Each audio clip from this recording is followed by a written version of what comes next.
Collar ബട്ടണുള്ള pink ഷർട്ടും കൂപ്പിയ കൈകളും നിറഞ്ഞ ചിരിയുമായി രാഹുൽ ഗാന്ധി വേദിയിലേക്ക് കയറി വരുന്നു.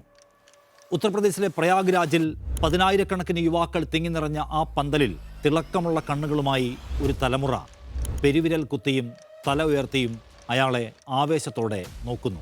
ആ മനുഷ്യൻ കൈ ഉയർത്തിയപ്പോൾ നാവുകൊണ്ടും ഹൃദയത്താലും യുവധാര അയാളെ സഹോദര എന്ന് വിളിക്കുന്നു. 12 വർഷം പപ്പു പപ്പു എന്ന് കൂക്കി വിളിച്ചില്ലാതാക്കാൻ നോക്കിയ ഒരു നേതാവ് മനുഷ്യരുടെ ഹൃദയമുദ്രകൾ കൊണ്ടൊരു അതിശയ ചിത്രം വരയ്ക്കുന്ന കാഴ്ച. ഒരു വ്യാഴവട്ടക്കാലമാകെ ഭാജപ IT സെല്ലിൻ്റെ പണി അതുമാത്രമായിരുന്നു. അവർ അയാൾക്കെതിരെ ട്രോളുകൾ ഉണ്ടാക്കി. പക്വതയില്ലാത്തവൻ, ദിശാബോധമില്ലാത്തവൻ എന്നൊക്കെ മുദ്ര കുത്തി ഒരു തലമുറയെ കൊണ്ട് മുഴുവൻ അത് വിശ്വസിപ്പിക്കാൻ ശ്രമിച്ചു. BJP ഇന്നും ആ അധ്വാനം അവസാനിപ്പിച്ചിട്ടില്ല. IT സെല്ലും ഗോദി മീഡിയയും ഇപ്പോഴും അതേ പല്ലവി ഉച്ചത്തിൽ ആവർത്തിക്കുന്നുണ്ട്. പക്ഷേ ആ ഒച്ച ആരും കേൾക്കുന്നില്ല എന്നതാണ് 2026 ഏറ്റവും വലിയ രാഷ്ട്രീയ യാഥാർത്ഥ്യം. കാരണം കൊടി പിടിച്ചവർ, മുദ്രാവാക്യം വിളിക്കുന്നവർ മാറിക്കഴിഞ്ഞു. ജെൻസി ആദ്യമായി തെരുവിലിറങ്ങി. സർക്കാരിൻ്റെ താരാട്ടുമാധ്യമങ്ങളുടെ മുഖത്തടിച്ചുകൊണ്ട് അവർ ഒരു പ്രക്ഷോഭം വിജയിപ്പിച്ചു. കഴിവുകെട്ട ഒരു മന്ത്രിയുടെ രാജി അവർ പിടിച്ചുവാങ്ങി.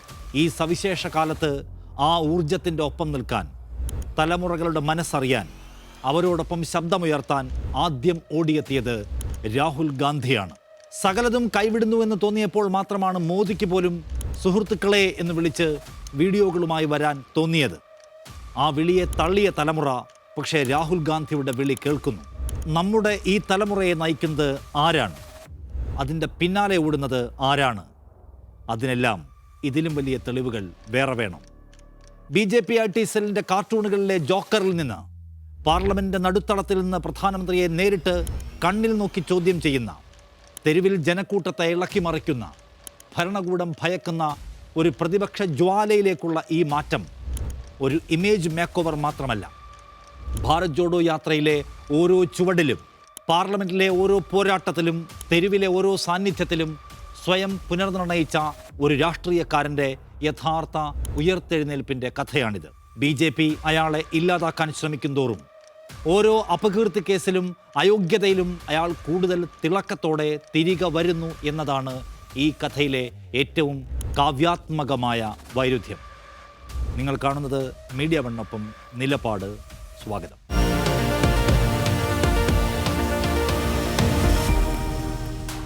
സോഷ്യൽ മീഡിയയിലെ അക്കങ്ങൾ ഇന്ന് ജനസ്വാധീനത്തിൻ്റെ, വിശ്വാസത്തിൻ്റെ അടയാളങ്ങൾ കൂടിയാണ്. 2026 മെയ്യിൽ ഇൻസ്റ്റഗ്രാം വ്യാജ അക്കൗണ്ടുകൾക്കെതിരെ നടത്തിയ ഒരു ശുദ്ധീകരണ പരിപാടിയിൽ ലോകമെമ്പാടുമുള്ള സെലിബ്രിറ്റികൾ പലരുടെയും ഫോളോവേഴ്സിൻ്റെ എണ്ണം കുത്തനെ ഇടിഞ്ഞപ്പോൾ പ്രധാനമന്ത്രി നരേന്ദ്രമോദിയുടെ അക്കൗണ്ടും ആ പട്ടികയിൽ ഇടം പിടിച്ചിരുന്നു. ഏപ്രിൽ അവസാനം മുതൽ മെയ് പകുതി വരെയുള്ള ദിവസങ്ങളിൽ ലക്ഷക്കണക്കിന് ഫോളോവേഴ്സിനെ മോദിക്ക് നഷ്ടമായി. അതേ കാലയളവിൽ രാഹുൽ ഗാന്ധിയുടെ അക്കൗണ്ട് ഈ പെർജിനെ അതിജീവിച്ചു എന്നത് മാത്രമല്ല, ഫോളോവേഴ്സിൻ്റെ എണ്ണം കൂടുകയും ചെയ്തു. വ്യാജ അക്കൗണ്ടുകളും ബോട്ടുകളും അരിച്ചു മാറ്റിയപ്പോൾ ബാക്കിയായത് ആധികാരികമായ പിന്തുണയാണെന്ന് പറയണം. നേരത്തെ 2022 ഒബ്സർവർ റിസർച്ച് ഫൗണ്ടേഷൻ നടത്തിയ പഠനം തന്നെ ഇത് സ്ഥിരീകരിക്കുന്നുണ്ട്. ഫോളോവേഴ്സിൻ്റെ എണ്ണത്തിൽ മോദിക്ക് 4 ഇരട്ടി മുൻതൂക്കം ഉണ്ടായിരുന്നിട്ടും ട്വീറ്റുകൾക്ക് ലഭിക്കുന്ന യഥാർത്ഥ എൻഗേജ്മെൻറ്റിൽ രാഹുൽ ഗാന്ധി ഏതാണ്ട് 3 ഇരട്ടി മുന്നിലായിരുന്നു. ഫോളോവേഴ്സിനെ പണം കൊടുത്തു വാങ്ങാം, പക്ഷേ ജനങ്ങളുടെ ആത്മാർത്ഥമായ പ്രതികരണവും വിശ്വാസവും വില കൊടുത്തു വാങ്ങാൻ കഴിയില്ല എന്നതാണ് ഈ കണക്കുകൾ വെളിപ്പെടുത്തുന്ന സത്യം. 2024 ലോക്സഭാ തെരഞ്ഞെടുപ്പ് ഫലങ്ങൾക്ക് ശേഷം നടത്തിയ മൂഡ് ഓഫ് ദി നേഷൻ സർവേയിൽ പ്രതിപക്ഷ നേതാവ് എന്ന നിലയിലുള്ള രാഹുൽ ഗാന്ധിയുടെ പ്രകടനത്തെ 51% പേരും മികച്ചതെന്നോ അതിഗംഭീരമെന്നോ വിലയിരുത്തി. 6 മാസം കൊണ്ട് അദ്ദേഹത്തിൻ്റെ റേറ്റിംഗ് 21% നിന്ന് 32% കുതിച്ചുയർന്നു. മോദിക്ക് ശേഷമുള്ള പ്രധാനമന്ത്രി സ്ഥാനത്തേക്ക് ജനങ്ങൾ ഏറ്റവും അധികം പരിഗണിക്കുന്ന നേതാവായി അന്ന് അദ്ദേഹം മാറി. ഏറ്റവും അടുത്ത എതിരാളിയേക്കാൾ ബഹുദൂരം മുന്നിൽ. പപ്പു എന്ന് ആക്ഷേപിച്ചവരുടെ കഥകളെ ജനം തന്നെ തള്ളിക്കളഞ്ഞു. അപകീർത്തിപ്പെടുത്തൽ പ്രചരണങ്ങൾ ബൂമറാങ്ങായി BJPയുടെ മുഖത്തേക്ക് തന്നെ തിരിച്ചടിച്ചു. അതിനൊരു ഒറ്റ കാരണമേ ഉണ്ടായിരുന്നുള്ളൂ. രാജ്യം കുതിക്കുകയാണെന്ന് BJP അവകാശപ്പെടുമ്പോഴും നീറുന്ന ഒരു ജനത ഇവിടെ ജീവിക്കുന്നുണ്ട്. അവരുടെ ഗതികെട്ട ജീവിതത്തിൻ്റെ അഴുക്കുചാലിൽ ഇറങ്ങി നിൽക്കുകയാണ് രാഹുൽ ഗാന്ധി. രാഹുൽ ഗാന്ധിയുടെ ഏറ്റവും ശ്രദ്ധേയമായ രാഷ്ട്രീയ ശൈലി അദ്ദേഹത്തിൻ്റെ പ്രാപ്യതയാണ്. ക്യാമ്പസുകളിലും തെരുവുകളിലും യുവാക്കൾക്കിടയിലും ചെന്നിരുന്ന് ചോദ്യങ്ങൾ നേരിട്ട് കേൾക്കാനും മറുപടി പറയാനും അദ്ദേഹം സമയം കണ്ടെത്തുന്നു. തൊഴിലില്ലായ്മ, വിദ്യാഭ്യാസ വായ്പ, മത്സര പരീക്ഷകളിലെ പേപ്പർ ചോർച്ച തുടങ്ങിയ വിഷയങ്ങളിൽ വിദ്യാർത്ഥികളുടെ പ്രതിഷേധങ്ങൾക്കൊപ്പം നേരിട്ട് നിലയുറപ്പിക്കാൻ അയാൾ മടിക്കുന്നില്ല. അതിന് ഘടകവിരുദ്ധമായി തയ്യാറാക്കി വെച്ച സ്ക്രിപ്റ്റുകൾക്ക് പുറത്ത് സ്വതന്ത്ര മാധ്യമ ചോദ്യങ്ങളെ അഭിമുഖീകരിക്കാൻ പ്രധാനമന്ത്രി മോദി വർഷങ്ങളായി വിസമ്മതിക്കുന്നു. ഒരു നേതാവ് ജനങ്ങൾക്കിടയിലേക്ക് ഇറങ്ങി ചോദ്യങ്ങളെ സ്വാഗതം ചെയ്യുമ്പോൾ മറ്റൊരാൾ അകലം പാലിക്കുന്നു എന്ന വൈരുദ്ധ്യം തന്നെ ജനങ്ങളുടെ വിശ്വാസത്തെ പുനർനിർണയിക്കുന്നതിൽ വലിയ പങ്ക് വഹിച്ചു. ഔപചാരികതയുടെ കട്ടിയുള്ള ചട്ടക്കൂടിൽ നിന്ന് മാറി റീലുകളും പോഡ്കാസ്റ്റുകളും അനൗപചാരിക സംഭാഷണങ്ങളും സ്വാഭാവികമായി അതുമായി പ്രത്യക്ഷപ്പെടാൻ രാഹുൽ ഗാന്ധി സദാ സന്നദ്ധനാണ്. തുറന്ന ചിരി, ചെറുപ്പക്കാരോടുള്ള നേരിട്ടുള്ള സംഭാഷണ ശൈലി, മാനസികാരോഗ്യം, തൊഴിൽ അരക്ഷിതാവസ്ഥ, സ്വാശ്രയത്വം തുടങ്ങിയ വിഷയങ്ങൾ ജൻസിക്ക് വേഗത്തിൽ കണക്ട് ചെയ്യാൻ കഴിയുന്ന തരത്തിലുള്ള സമീപനമാണ് പരമ്പരാഗത നേതാവ് എന്ന പ്രതിച്ഛായയിൽ നിന്ന് സ്വയം പറിച്ചു നടാൻ രാഹുലിനെ പ്രാപ്തനാക്കുന്നത്. രാഷ്ട്രീയത്തെ വിദൂരമായ ഒരു അധികാര പ്രകടനമായല്ല, മറിച്ച് ജീവിതത്തിൻ്റെ ഭാഗമായ ഒരു സംഭാഷണമായി അവതരിപ്പിക്കാൻ കഴിയുന്നു എന്നതാണ് ഈ ശൈലിയുടെ രാഷ്ട്രീയ മൂല്യം.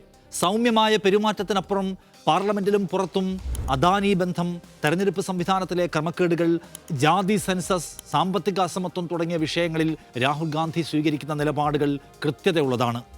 കേവല വാചാടോപങ്ങളല്ല, മറിച്ച് തെളിവുകൾ നിരത്തിയാണ് രാഹുൽ എപ്പോഴും സംസാരിക്കുക. അതിന് ജീവിത പ്രശ്നങ്ങളുടെ ആഴവും രാഷ്ട്രീയ കൃത്യതയുടെ മൂർച്ചയും ഉണ്ടാവും. വോട്ട് ചോർ എന്ന മുദ്രാവാക്യമുയർത്തി തെരഞ്ഞെടുപ്പ് കമ്മീഷന്റെ വോട്ടർ പട്ടികയിലെ ക്രമക്കേടുകൾക്കെതിരെ അദ്ദേഹം നടത്തിയ പോരാട്ടം സ്ഥാപനങ്ങളുടെ വിശ്വാസ്യതയെക്കുറിച്ചുള്ള ചോദ്യങ്ങൾ പൊതുമണ്ഡലത്തിലേക്ക് കൊണ്ടുവന്നു. ജാതി സെൻസസ്, കർഷകർക്ക് താങ്ങുവില എന്നീ ആവശ്യങ്ങൾക്ക് വിശാലമായ ജനപിന്തുണയുണ്ടെന്ന് സർവേകൾ തന്നെ ചൂണ്ടിക്കാട്ടി. ഇത്തരം ഇടപെടലുകളിലൂടെ രാഹുൽ ജനങ്ങളുടെ യഥാർത്ഥ ആശങ്കകളോട് സംവദിക്കുകയാണ്. ജനക്കൂട്ടത്തെ ആകർഷിക്കുന്ന കരുത്ത് ഭാരത് ജോഡോ യാത്രയും ന്യായ് യാത്രയുമൊക്കെ വെറും പ്രതീകാത്മക നടത്തങ്ങൾ മാത്രമായിരുന്നില്ല.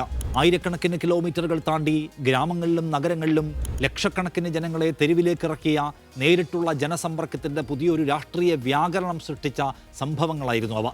ഈ യാത്രകൾക്ക് ശേഷമാണ് കോൺഗ്രസിൻ്റെ സീറ്റ് നില 2019 അപേക്ഷിച്ച് ഏതാണ്ട് ഇരട്ടിയായി ഉയർന്നത് എന്നത് യാദൃച്ഛികമല്ല. ജനക്കൂട്ടത്തെ കേവലം സംഘടിപ്പിക്കുക മാത്രമല്ല, അവരുടെ വൈകാരികമായ പങ്കാളിത്തം നേടിയെടുക്കാനും അദ്ദേഹത്തിന് കഴിഞ്ഞു എന്നതാണ് ഈ യാത്രകളുടെ രാഷ്ട്രീയ വിജയം.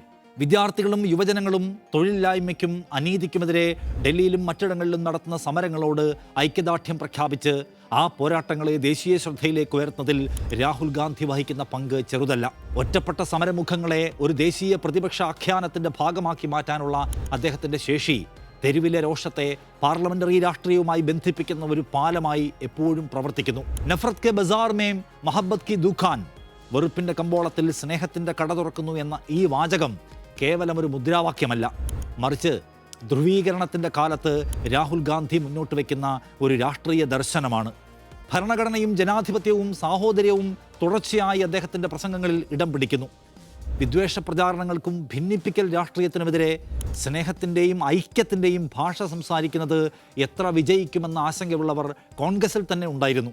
എന്നാൽ അതേ ഭാഷ തന്നെ ഇന്ന് അദ്ദേഹത്തിൻ്റെ ഏറ്റവും വലിയ രാഷ്ട്രീയ മൂലധനമായി മാറി. അപകീർത്തി കേസിൽ അയോഗ്യനാക്കപ്പെട്ടപ്പോൾ, പാർലമെന്റ് അംഗത്വം എടുത്തു കളഞ്ഞപ്പോൾ, സർക്കാരിൻ്റെ ബംഗ്ലാവിൽ നിന്ന് ഒഴിപ്പിക്കപ്പെട്ടപ്പോൾ, ഓരോ തവണയും ഭരണകൂടം അദ്ദേഹത്തെ രാഷ്ട്രീയമായി വേട്ടയാടിയപ്പോൾ രാഹുലിൻ്റെ ജനവിശ്വാസം വർദ്ധിക്കുകയാണ് ചെയ്തത്.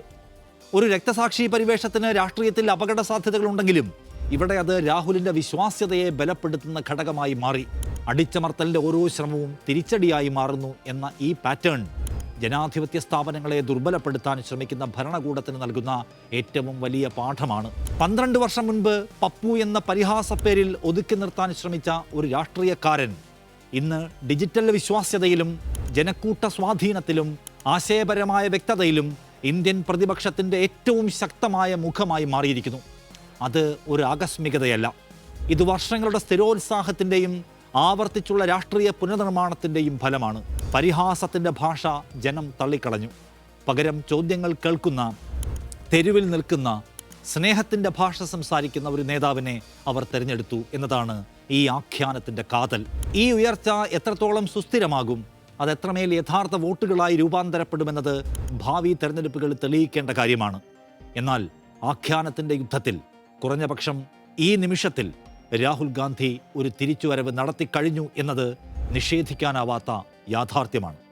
നിലപാട് പൂർണ്ണമാകുന്നു. നന്ദി.